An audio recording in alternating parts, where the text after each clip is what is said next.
अस्सलाम वालेकुम dear friends, क्या हाल है आप सबका। उम्मीद है कि आप सब खैरियत से होंगे।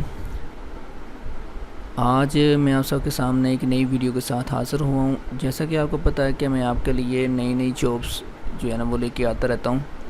तो आज की जो वीडियो है वो कस्टम इंस्पेक्टर एफपीआर के रिलेटेड है। हमने कैसे उसके ऊपर अप्लाई करना है, उसकी क्या लास्ट डेट है, क्या क्वालिफ़िकेशन है, क्या उनकी जो रिक्वायरमेंट्स हैं वो आज हम चेक करेंगे। और कहाँ से हमने उसकी फ़ीस जो है वो पे करनी है, चलान फार्म कहाँ से डाउनलोड करना है, फिर हमने अपनी रोल नंबर स्लिप कहाँ से निकालनी है, वो सारा कुछ आज मैं आप सबको बताऊंगा। तो वीडियो स्टार्ट करने से पहले आप सबसे मेरी ये गुजारिश है कि प्लीज़ मेरी इस वीडियो को लाजमी आप शेयर करें, लाइक करें और मेरे इस चैनल को लाजमी सब्सक्राइब करें जिसका नाम कॉमटेक पॉइंट है, ताकि आपको मेरी न्यू वीडियो जो है ना वो बर वक्त पहुँच सके। तो सबसे पहले हमने जाना है गूगल पे। वहाँ पे हमने लिखना है FPSE। आपके सामने शो हो रहा होगा, मैंने गूगल पे लिखा है FPSE, federal public service commission. ठीक है, तो इनकी मेन जो वेबसाइट है वो ये ओपन हो जाएगी। तो इसके ऊपर हमने क्लिक कर देना है। फेडरल बोर्ड रेवेन्यू FBR जो होता है ये वफाक का अदारा होता है, वफाक का डिपार्टमेंट उसके अंडर होता है। तो इसकी जो भी जॉब्स वगैरह आती हैं तो ये वफाकी ये पब्लिक सर्विस कमीशन या फेडरल पब्लिक सर्विस कमीशन के थ्रू ही आती होती हैं। ठीक है, तो यहाँ पे लिखा हुआ है ऑनलाइन सर्विस कौन कौन सी दे रहे हैं वो। Online apply, syllabus, guideline for applying online. अगर आपको अप्लाई नहीं करने आ रहा तो यहाँ से आप गाइडलाइन ले सकते हैं। ऑनलाइन एडमिशन सर्टिफिकेट, यहाँ से आप अपनी रोल नंबर स्लिप निकाल सकते हैं जब आपको मैसेज आ जाएगा कि आपकी रोल नंबर स्लिप जो है ना वो आ गई है। ऑनलाइन मार्कशीट, ये CSS के लिए इंटरव्यू प्रोग्राम, ये जब इंटरव्यू होगा। यहाँ पे रिज़ल्ट लिखा हुआ है। ठीक है, आप यहाँ से रिज़ल्ट चेक कर सकते हैं जब आप यहाँ पे व्हाट्सएप न्यूज़, यहाँ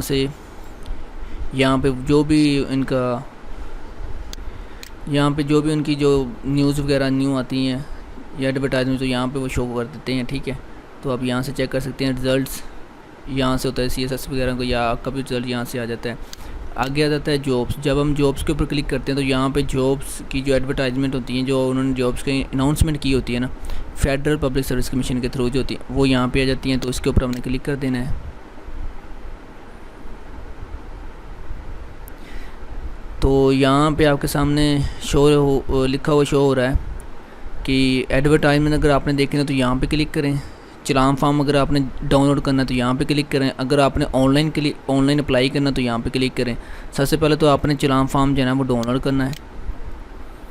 ठीक है, ये इनका चलान फार्म है।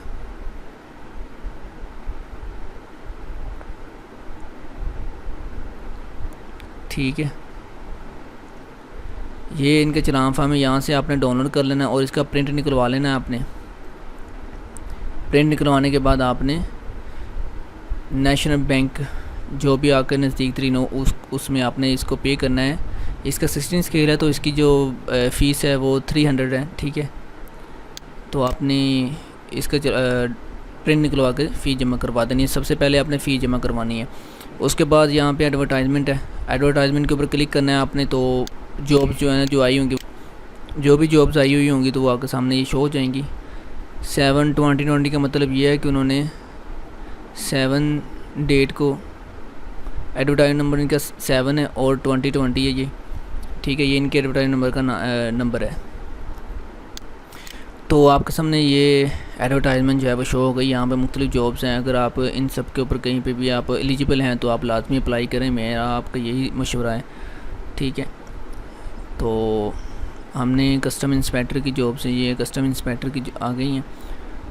तो सबसे पहले तो हमने इसका क्राइटेरिया देखना है।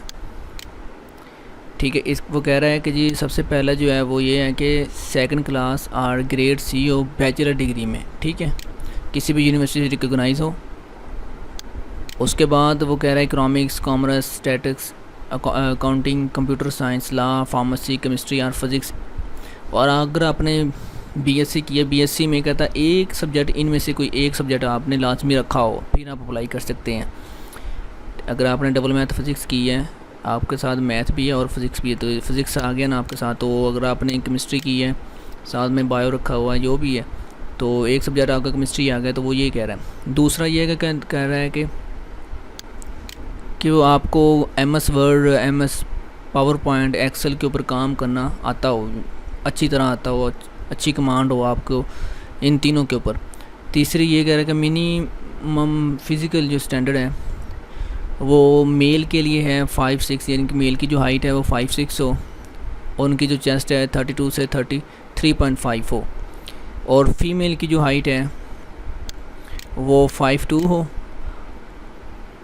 ठीक है। उसके बाद एज लिमिट जो है वो 20 से 28 है, प्लस 5 ईयर इसका रिलैक्सेशन होता है। नंबर ऑफ़ वैकेंसी जो है वो कितनी है 62, एंड ओवरऑल जो फेडरल की हैं, पंजाब मेरिट पे उन्होंने 4 दी हुई हैं, पंजाब के उन्होंने 31 है, 1 मेरिट पे है, 37 जो है वो ओपन मेरिट है, 37 मेरिट पे है। वोमन का कोटा 2 है मिनॉरिटी का, और कोटा जो है वो भी 2 है। सिंध की 7 है, ठीक है। तो इसी तरह आपने सारा कुछ चेक कर लेना कि कौन कौन से आपके फेडरल, आपके जो सूबे में, प्रोविंस में जितनी भी जॉब्स हैं उसके लिहाज से आपने अप्लाई करना है।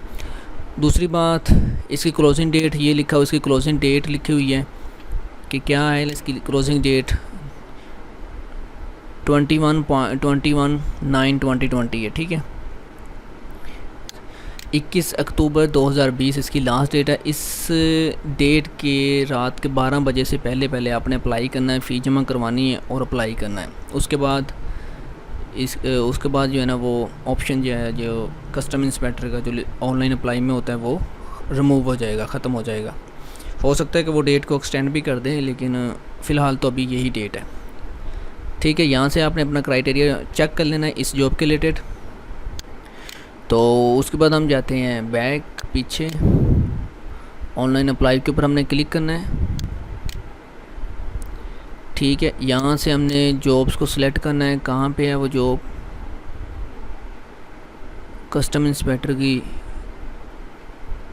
जो जॉब्स हैं वो हमने यहाँ से, ये लिखा हुआ है कस्टम इंस्पेक्टर। तो यहाँ पे उसने बता दिया है कि ये कौन से डिपार्टमेंट की है, कितना उसका स्केल है, ठीक है। परमानेंट है, मेल और फीमेल दोनों इसके लिए एलिजिबल हैं, और 20 से 28 इसकी एज है, प्लस 5 ईयर रिलैक्सेशन होगा। ये जो कुछ मैंने सारा कुछ आपको पहले बता दिया एडवर्टाइजमेंट, वो यहीं पे उन्होंने बता दिया। अगर वहाँ से किसी ने चेक नहीं किया तो यहाँ से चेक कर सकते हैं, ठीक है। उसके बाद हमने अप्लाई फॉर द जॉब के ऊपर क्लिक कर देना, ये आपके सामने लिखा हुआ है। उसके बाद यहाँ पे हमने अपना CINC नंबर लिखना है, यहाँ पे CINC नंबर लिखना है आपने। यहाँ पे आपने डेट लिखनी है जिस डेट को आपने फ़ी जमा करवाई है, ठीक है। उसके बाद यहाँ पे आपने फ़ीस सेलेक्ट करनी है, कितनी आपने जमा करवाई, 300 जमा करवाई है, 300। बैंक का नाम अपने national bank of Pakistan, bank का कोड, एक बैंक का कोड होता है जब आप फ़ी जमा करवाते हैं, आपकी जो चलान फार्म है जो आपको वापस करेंगे उसके ऊपर कोड लिखा होगा। अगर आप वापस अगर आपको पता ना चले तो आप बैंक से पता कर सकते हैं कि आपका कोड क्या है, ठीक है। अगर आप भूल गए तो वो स्लिप के ऊपर लिखा होगा, जो उनकी जो स्टंप होती है उसके ऊपर लिखा होता है, वो यहाँ पे अपने कोड सेलेक्ट करना है। यहाँ से आपने अपना डिस्ट्रिक्ट सेलेक्ट करना है कि कौन सा आपका डिस्ट्रिक्ट है, ठीक है। यहाँ से डोमिसाइल पंजाब का, आज़ाद कश्मीर का, सिंध का, जेंडर आप मेल हैं या फीमेल हैं, रिलीजन आपका मुस्लिम है, नॉन मुस्लिम है, डोमिसाइल जो आपको किस डिस्ट्रिक्ट है। जब आप यहाँ से पंजाब सेलेक्ट करोगे तो फिर पंजाब का आ जाएगा, ये देखें पंजाब का सारा कुछ आ गया है, ठीक है। अगर सिंध करेंगे तो सिंध के सारे डिस्ट्रिक्ट आ जाएंगे। उसके बाद टेस्ट सेंटर, अगर आप लाहौर में हैं लेकिन आप सिंध के रहने वाले हैं, या आप सिंध में हैं पंजाब के रहने वाले हैं, तो आप अपना जो करीबी सेंटर इस लिस्ट के लिहाज से ना आप सेलेक्ट कर सकते हैं, ठीक है। ये कोई प्रॉब्लम नहीं होती कि अगर आपका डोमिसाइल जो है वो फैसलाबाद या लाहौर का बना हुआ है और आपने पेपर कराची में देना है तो वो कोई बात नहीं है। इंटरव्यू सेंटर, यहाँ से भी आपने अपना इंटरव्यू सेंटर सेलेक्ट करना है जो आपके करीब हो। उसके बाद वो कह रहा है कि ये जो क्वालिफ़िकेशन उसने दी हुई है, ये जो सारा कुछ उसने लिखा हुआ है, ये रिक्वायरमेंट्स जो हैं वो कह रहा है कि आप इसके अहल हैं, यानी कि आप इसके मुताबिक उतर रहे हैं, तो यहाँ पे हमने येस के ऊपर क्लिक कर देना है। जैसे ही हमने येस के ऊपर क्लिक करना है, उसके बाद नीचे लिख रहा है कि last declare date of your degree, आपकी जो लास्ट डिग्री है, यहाँ पे तो उसने बैचलर मांगी हुई ना कि बैचलर आपकी लास्ट डिग्री, उसके नीचे लास्ट पे ना आपको एक डेट लिखी होगी जहाँ पे लिखा होगा रिज़ल्ट डेट, वो यहाँ पे हमने लिखनी है। ठीक है, यहाँ से कैलेंडर के ऊपर हमने क्लिक करना और यहाँ से हमने अपनी वो डेट जो है ना वो सिलेक्ट कर लेनी है। उसके बाद ये वाला कोड जो है वो यहाँ पे हमने लिख देना है। अच्छा सॉरी, मैं आपको यहाँ पे एक चीज़ बताना भूल गया हूँ कि यहाँ पे लिखा हुआ है बैंक ब्रांच एंड कोड। आपने बैंक की वो ब्रांच लिखनी है, सिटी ब्रांच है, कोड ब्रांच है, जो भी है, ठीक है, मेन ब्रांच है, यहाँ पे आपने लिखनी है और साथ में उसका कोड लिखना है। ठीक है, सिंपल कोड ही नहीं लिखना, आपने बैंक की ब्रांच का नेम भी लिखना है कि नेशनल बैंक तो है लेकिन उसकी ब्रांच कौन सी है। ठीक है,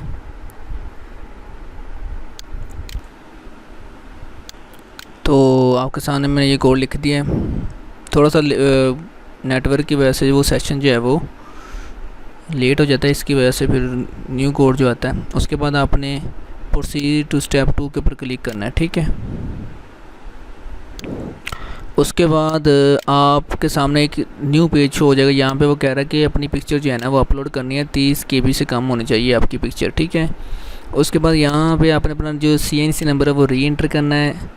उसकी बैक साइड के ऊपर आपकी डेट ऑफ इशू लिखी होगी वो यहाँ पे लिखनी है। ये कैलेंडर बना हुआ है, इसके ऊपर आपने क्लिक करना है, तो यहाँ से आपने वो डेट ऑफ इशू जो है सेलेक्ट कर लेनी है। उसके बाद यहाँ पे आपने अपना नेम लिखना है, फादर का नेम लिखना है।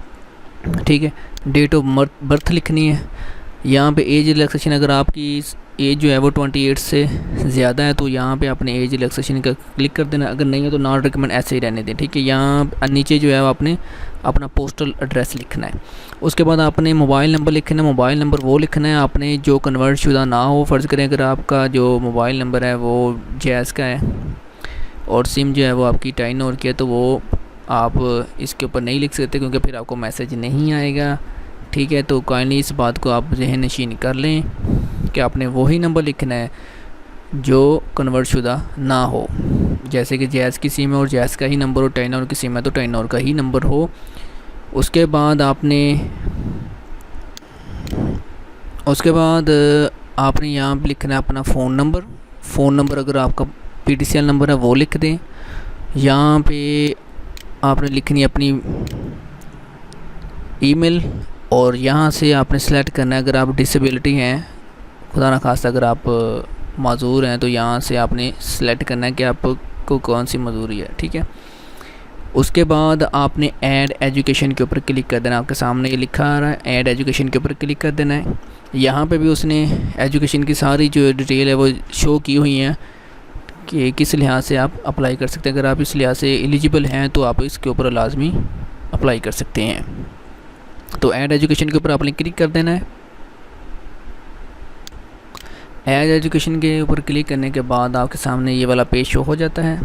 यहाँ पे आपने अपनी क्वालिफ़िकेशन, हायर क्वालिफ़िकेशन, उसकी डेट ऑफ रिज़ल्ट डेट, यहाँ से कैलेंडर से रिज़ल्ट को क्लिक करना है। उसके बाद बोर्ड, यूनिवर्सिटी, ठीक है, और उसके बाद फिर आपने ग्रेड या डिवीज़न या CGPA को सिलेक्ट एक को सिलेक्ट करना है। और मेजर सब्जेक्ट क्या है आपका, फ़र्ज़ करें अगर आपने केमिस्ट्री, मैथ, फिज़िक्स में किया है तो वो यहाँ से आप मेजर सब्जेक्ट चूज़ करते हैं। उसके बाद आपने सेव के ऊपर क्लिक कर देना है। चलिए मैं आपको एक करके दिखाता हूँ वैसे ही। तो सबसे पहले अब आप देख सकते हैं कि मैंने आपके सामने लिखा है MSc फ़िज़िक्स, यहाँ पे लिखा है रिज़ल्ट डेट लिखी है। बोर्ड यूनिवर्सिटी मैंने अपनी तरफ से कोई ऐड कर दी है, ठीक है। डिवीज़न फर्स्ट है और मेजर सब्जेक्ट फ़िज़िक्स है। तो यहाँ पे सेव के ऊपर आपने क्लिक कर देना है। सेव के ऊपर क्लिक करने के बाद वो नीचे ऐड में शो हो जाएगी। तो ये देखें वो जो लिखी थी मैंने जो एजुकेशन वो नीचे ये शो हो गई है, ठीक है, यह के सामने शो हो गई है। उसके बाद आपने अगेन ऐड एजुकेशन के ऊपर क्लिक करना है। यहाँ पे आपने अपनी BSc की लिखनी है। अगर आपकी हायर एजुकेशन BSc तो BSc से स्टार्ट करें, अगर MSc है तो आप MSc ही से स्टार्ट करेंगे, इसका आपको बेनिफिट होगा। उसके बाद यहाँ से आपने फिर अगेन जो है वो ऐड एजुकेशन के ऊपर क्लिक करना है और BSc की ऐड करनी है, फिर FSc की ऐड करनी है, फिर मैट्रिक की, फिर आपने सबमिट एप्लीकेशन के ऊपर क्लिक कर देना है। सबमिट एप्लीकेशन के ऊपर क्लिक कर देना है आपने।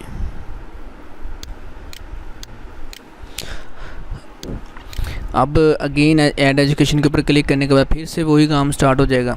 यहाँ पे फिर आपने अपनी बीएससी की लिखनी है, ठीक है, रिज़ल्ट डिक्लेरेशन लिखनी है, बोर्ड लिखना है, grade division, CGPA, major subject, save के ऊपर क्लिक कर देना है। मैं आपको सारी करके दिखाता हूँ। तो आप देख लें कि मैंने ये चारों की चारी जो है ना वो ऐड कर दी हैं सारी की सारी, ठीक है। मैट्रिक की लिख दी है और एफएससी की लिख दी है, बीएससी की लिख दी है, ठीक है। आपने इसी तरह जो है वो सारी की सारी अपनी एजुकेशन को ऐड करना है। मैक्सिमम आप ज़्यादा से ज़्यादा 5 एजुकेशन जो है ना वो ऐड कर सकते हैं। अगर आपके पास कोई डिप्लोमा है तो वो भी यहाँ पे आप ऐड कर सकते हैं, ठीक है। जो कोई एजुकेशन वाला अगर उसके पास बीएड का डिप्लोमा है, बीएड उसने किया तो वो भी यहाँ पे वो ऐड कर सकता है। ज़्यादा से ज़्यादा 5 यहाँ पे एजुकेशन, ये 4 हो गई हैं, 5 एजुकेशन जो है वो हमने ऐड करनी है, ठीक है। और मैं आपको ये सजेस्ट दूंगा, जो अगर आप के पास ज़्यादा डिग्री है तो आप ज़्यादा वाली को अफोर्ड करें, फिर उससे कम, फिर उससे कम, फिर उससे कम, पहले एमएससी, फिर बीएससी, फिर एफएससी, मैट्रिक, उसके बाद बीएड लिखते हैं, ठीक है। अगर आप यहाँ पे अकेले एमएससी फिज़िक्स भी लिख देंगे तब भी आपका अप्लाई हो जाएगा, कोई इशू नहीं है। बाकी तीनों जो हैं वो अगर आप ना भी लिखें तो कोई प्रॉब्लम नहीं, कोई इशू नहीं है, ठीक है। लेकिन मैं ये कहता हूँ कि आप सारी की सारी लिखा करें, ठीक है। तो सारी की सारी लिखने के बाद ऐड सबमिशन आपके सामने, सबमिट योर एप्लीकेशन, इसके ऊपर हमने क्लिक कर देना है, ठीक है। ये सारी की सारी जो है इन्फॉर्मेशन है मैंने फेक लिखी है, यानी कि आपको सिर्फ समझाने के लिए मैंने ये सारा कुछ लिखा है। तो सबमिट एप्लीकेशन के ऊपर क्लिक कर देना है। तो सबमिट एप्लीकेशन के ऊपर क्लिक करने के बाद आपको वो सबमिट एप्लीकेशन के ऊपर क्लिक करने के बाद आपको यहाँ से वो एक फ़ाइल देगा कि इसको आप डाउनलोड कर लें। जो आपकी फ़ाइल होगी, जो आपने सारा कुछ लिखा होगा, वो एज अ रिकॉर्ड आपने डाउनलोड कर लेनी है और उसको सेव कर लेना है, ठीक है। और उस फाइल के ऊपर आपका एक ट्रैकिंग आईडी नंबर होगा, उसको आपने सेव कर लेना है, ठीक है। तो ये तो था ऑनलाइन अप्लाई करने का तरीका। अगर आपने इसके अंदर कुछ गलत या रॉन्ग कुछ लिख दिया है तो वो भी मैं आपको बता देता हूँ वो कैसे हमने ठीक करना है। ये देखें, उसने अब वो फ़ाइल शो कर दी, इसके ऊपर आपने क्लिक कर देना है। जैसे ही आप इस फाइल के ऊपर क्लिक करेंगे तो आपके सामने वो फ़ाइल जो है ना वो पीडीएफ फॉर्म में आपको शो हो जाएगी, उसको आपने डाउनलोड कर लेना है। चलें वो मैं आपको करके दिखाता हूँ। अब ये देखें, वो मेरे पास जो फ़ाइल है वो शो हो गई है। यहाँ पे वो ऑप्शन दे रहा है कि आपने पिक्चर जो है ना वो अपलोड नहीं की। इसका मतलब ये हो कि मेरी मिस्टेक हो गई है, पिक्चर मैंने अपलोड नहीं की है। तो ये आप दोबारा री एडिट कर सकते हैं। अब नेक्स्ट जो प्रोसेस है वो ये है कि अगर आपने कोई चीज़ इसके अंदर रॉन्ग जो है वो ऐड कर दिया तो उसको हमने कैसे ठीक करना है। तो आपने ऑनलाइन अप्लाई के ऊपर क्लिक करना है, जनरल रिक्वायरमेंट के ऊपर क्लिक करना है। उसके बाद आपने यहाँ नीचे ये आपको सामने शो हो रहा है एडिट अपडेट एप्लीकेशन, इसके ऊपर आपने क्लिक कर देना है।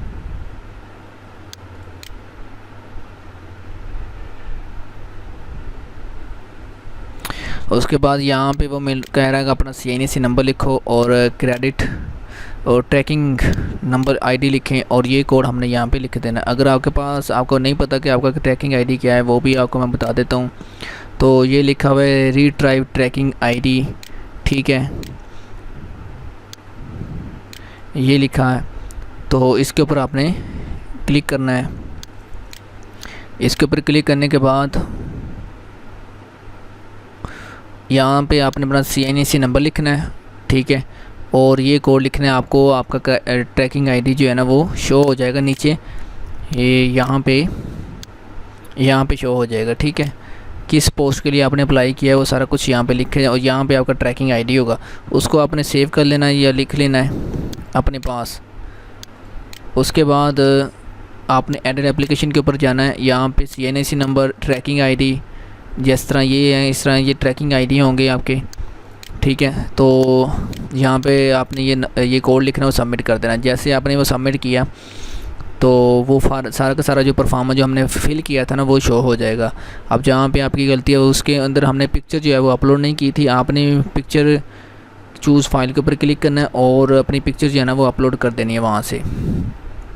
ठीक है, तो वहाँ से आप अपनी पिक्चर जो है वो अपलोड कर देंगे और अगेन आपने अपडेट एप्लीकेशन के ऊपर क्लिक कर देना है और दोबारा जो है ना वो फिर वो आपको ऑप्शन देगा येस और नो का, तो येस के ऊपर क्लिक कर देना है कि आपने ये जो चेंजिंग की है वो ठीक है। तो येस के ऊपर क्लिक करने के बाद आपको अगेन वो प्रिंट का फॉर्म देगा कि आपने जो ये चेंजिंग की है इसका जो प्रिंट है वो आप निकलवा लें, उसी तरह जिस तरह मैंने आपको बताया है कि आपने PDF के फॉर्म में उसको सेव कर लेना है। ठीक है, और उसका प्रिंट निकलवाना है एज अ रिकॉर्ड के हमने ये इसके ऊपर अप्लाई किया हुआ था। ठीक है, उसके बाद download guidance for application applying online, इसके ऊपर क्लिक करते हैं, आपको गाइडेंस मिल जाएगी कि ऑनलाइन हमने अप्लाई कैसे करना है। ये भी PDF फॉर्म में है। ठीक है, मैंने आपको ऑलरेडी बता दिया। उसके बाद ये लिखा हुआ है चेंज ऑफ एग्ज़ाम सेंटर। ठीक है, जब उनका ये सारा का सारा प्रोसेस जो है ना वो कंप्लीट हो जाएगा 21 डेट के बाद, ठीक है, कुछ दिनों के बाद वो आपको ये ऑप्शन जो है ना वो दे देंगे चेंज एग्ज़ाम सेंटर। ठीक है, तो अभी तो यहाँ पे कोई भी जॉब्स नहीं आ रही, लेकिन जब वो ये ऑप्शन जो है वो ओपन कर देंगे तो आपको मैसेज आ जाएगा FPSC की तरफ से कि अगर आपने अपना सेंटर जो है ना वो चेंज करना है तो आप चेंज कर सकते हैं। फ़र्ज़ करें अगर आप उस टाइम लाहौर थे लेकिन बाद में आप फैसलाबाद चले गए हैं, ठीक है, तो आप अपना वहाँ यहाँ से सेंटर जो है वो चेंज कर सकते हैं अगर उनका मैसेज आ गया। अगर नहीं आएगा तो फिर आप चेंज नहीं कर सकते। ठीक है, ज़्यादातर मैसेज उनका आ जाता है कि आप अगर सेंटर अगर आपने चेंज करना तो आप कर सकते हैं। फिर यहाँ पे लिखा हुआ है टेक प्रिंट आउट, अगर आपने वहाँ से प्रिंट आउट नहीं लिया तो यहाँ से भी आप टेक प्रिंट आउट ले सकते हैं। यहाँ लिखा हुआ है आपके सामने टेक प्रिंट आउट, इसके ऊपर क्लिक करें, यहाँ पे CINC ट्रैकिंग ID और बाद में ये कोड लिखना है आपने और सबमिट करना है। आपके सामने वही PDF फॉर्म जो है वो शो हो जाएगी जो हमने ऑलरेडी सेव की थी, उसको हमने प्रिंट निकलवा लेना है। उसके बाद आ जाते हैं बैक पे आ जाए सारे। अब मैं आपको बताता हूँ कि हमने डाउनलोड स्लिप, हमने रोल नंबर स्लिप जो है वो कैसे डाउनलोड करनी है। ये लिखा हुआ है आपके सामने online application, online admission certificate. ठीक है, इसके ऊपर हमने क्लिक करना है, एडमिशन सर्टिफिकेट ऑनलाइन निकालना है। ठीक है, उसके बाद इसके ऊपर क्लिक कर देना है। ये जो जिस जॉब के ऊपर आपने अप्लाई किया होगा ना उस जॉब का जो लिंक है वो शो हो जाएगा। ये लिखा हुआ है एडमिशन सर्टिफिकेट ऑनलाइन, आपने प्रिंट निकालना है। यहाँ से क्लिक हेयर करेंगे और यहाँ पे आपने अपना क्लिक हेयर करने के बाद यहाँ पे CNSE नंबर लिखना है आपने। CNSE नंबर लिखने के बाद आपने सबमिट करना है, तो आपके सामने आपकी रोल नंबर स्लिप जो है ना वो शो हो जाएगी। आप किसी भी कंप्यूटर सेंटर पे जाएं तो वहाँ पे आप कहेंगे FPSC के हमने रोल नंबर स्लिप निकलवानी है, तो वो खुद ही आपको प्रिंट निकाल के दे देगा। ठीक है, तो ये तो था ऑनलाइन अप्लाई करने का तरीका FPSC federal public service commission की जॉब्स के ऊपर। ठीक है, तो कैसे इसके ऊपर अप्लाई करना है, आपने जब टेस्ट देने जाना है अपनी रोल नंबर स्लिप और ओरिजिनल ID कार्ड जो है ना वो अपने साथ लेके जाना है। ठीक है, और अपनी जो चलान फॉर्म है वो आपने कतई नहीं भूलना। ठीक है, वो वहाँ पे उन्होंने ओरिजिनल जो कापी है वो आपसे लेनी है, एक आपको वापस करेंगे, वो लाजमी आपने लेके जानी है। ठीक है, वो मत भूलना आप। और अगर आप भूल भी गए हैं तो फिर वो आपको एक परफार्मा देते हैं, उसको आपने हल करना है। उसका मतलब ये है कि आप 10 दिन के अंदर ना federal public service commission Islamabad में उनको आप ये जो चलान फार्म है वो भेजेंगे जो ओरिजिनल है। एक आप अपने पास रख लेंगे, जो ओरिजिनल है वो उनको भेज देंगे जिसके ऊपर FPSC लिखा होगा। ठीक है, एक स्टूडेंट कापी होती है, स्टूडेंट आपने रख लेनी है, FPSC जिसके ऊपर लिखा होगा वो आपने फिर बजरिया डाक UMS करवा देना है या TCS करवा देना है इनके पते के ऊपर। ठीक है, तो ये तो था अप्लाई करने का तरीका। अगर मेरी वीडियो आपको अच्छी लगी तो प्लीज़ इसको लाजमी लाइक करें और शेयर करें और मेरे लाजमी इस चैनल को सब्सक्राइब करें जिसका नाम कॉन्टेक्ट पॉइंट है। अपना बहुत सारा ख्याल रखिएगा। नेक्स्ट वीडियो की तक अल्लाह हाफिज़।